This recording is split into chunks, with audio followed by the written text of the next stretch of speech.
मेरे इन शब्दों को ध्यान से सुनो। हमारे देश के अपोजिशन पार्टी के लीडर खुलेआम एक आदमी को सपोर्ट कर रहे हैं, पर वो आदमी कानून के नज़र में क्रिमिनल है। जी हाँ, आपने सही सुना। हमारे राहुल गांधी इस व्यक्ति को हीरो कह रहे हैं, पर हमारा कानून इसे क्रिमिनल कह रहा है। तो क्या राहुल गांधी इतने नीचे गिर गए हैं जो एक क्रिमिनल को सपोर्ट कर रहे हैं?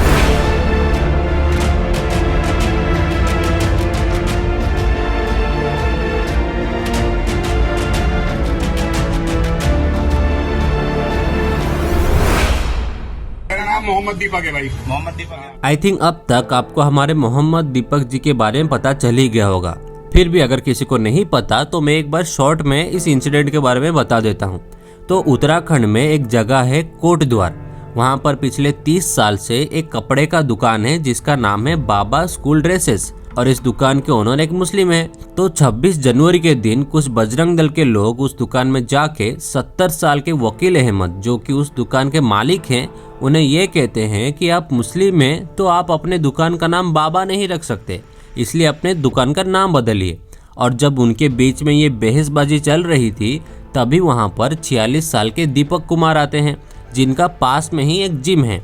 वो वहाँ पर आते हैं और उन बजरंग दल के मेंबर्स को कन्फ्रंट करते हैं और कहते हैं कि तुम लोग को कोई हक नहीं है ये कहने का कि कोई अपने दुकान का नाम क्या रखेगा। और इसी चीज़ को लेके उनके बीच बहसबाजी हो जाती है, पर फिर वो लोग वहाँ से चले जाते हैं।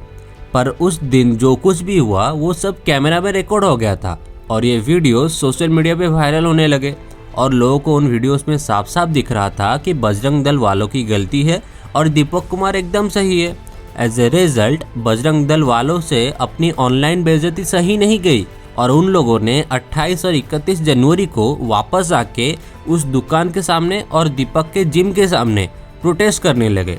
और करंटली इस इंसिडेंट में 3 एफआईआर दर्ज किए गए हैं। एक एफआईआर बजरंग दल ने किया है दीपक कुमार और दीपक के एक दोस्त के खिलाफ। दूसरा एफआईआर उस दुकान के मालिक ने किया है बजरंग दल के खिलाफ, और तीसरा एफआईआर पुलिस वालों ने खुद किया है बजरंग दल वालों के खिलाफ। और फिलहाल इन तीनों ही केसेस का जांच पड़ताल चल रहा है। तो अब सबसे पहले मैं ये कहना चाहूँगा कि अगर मेरे पास फिलहाल इतना हैसियत और पैसा होता कि मैं कोर्ट कचहरी का खर्चा उठा सकूँ, तो मैं सबसे पहले जाके अपने नज़दीकी पुलिस स्टेशन में इन बेरोजगार चमन लोगों के खिलाफ एफआईआर करता। इसलिए नहीं क्योंकि इन लोगों ने इस हादसे में गलत किया, वो तो उन्होंने किया ही, पर मैं इसीलिए इन पर एफआईआर करता क्योंकि ये लोग गलत काम करने के लिए हमारे भगवान के नाम को यूज़ कर रहे हैं।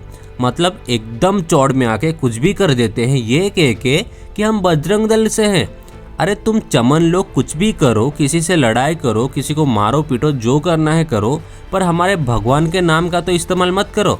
अरे पता नहीं तुम लोग कौन से धर्म की रक्षा करने के लिए संगठन बना के बैठे हो, क्योंकि हमारा हिंदू धर्म तो हमें इंसानियत को लेके जीना सिखाता है। तुम लोग कौन से हिंदुइज्म का रक्षा कर रहे हो जो जाके लोगों का जीना ही मुश्किल कर दे रहे हो। इन चमन बेरोजगारों का 100 वीडियोस आपको मिल जाएंगे जिसमें ये समाज में वायलेंस फैला रहे होते हैं, और बस एक कारण की वजह से आम आदमी इन जैसे चमनों से डर जाता है, और वो ये है कि ये चमन लोग झुंड में आते हैं, बस और कुछ नहीं। इनमें से अगर किसी एक को अकेले खड़े कर दो तो किसी में इतनी हिम्मत नहीं है कि लोगों के सामने एक शब्द भी बोल सके। पर ठीक है, मैं ये भी समझता हूँ कि जिस किसी ने भी ये बजरंग दल संगठन बनाया है उसका गोल ये है कि वो इस संगठन के माध्यम से सोसाइटी में अच्छे काम करे।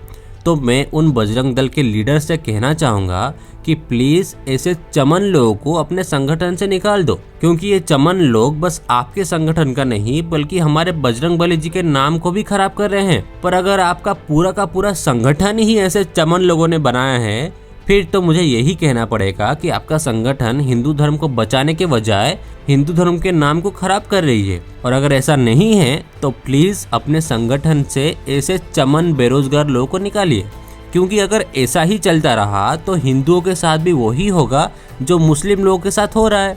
आज के डेट में सोसाइटी में मुस्लिम कम्युनिटी के खिलाफ इस कदर स्टेरियोटाइप फैल गया है कि आज कोई भी इंसान किसी एक मुसलमान को देख के यही सोचता है कि अभी ये बम फोड़ेगा, जो कि बिल्कुल गलत है। कुछ चंद मुसलमानों की वजह से पूरा कम्युनिटी का नाम खराब होता है, और अगर बजरंग दल के इन चमन लोगों को नहीं रोका गया तो हमारे बजरंग बली जी का नाम का भी स्टेरियोटाइप बनने लगेगा। So now let's keep everything aside and आप लोग फिलहाल दीपक कुमार को जितना हो सके सपोर्ट कीजिए। हर जगह #STF को फैला दीजिए, क्योंकि अगर आज दीपक कुमार को सजा हो गया तो आगे से कोई भी बुराई के खिलाफ बोलने का हिम्मत नहीं करेगा। So let's support the fighters. #STF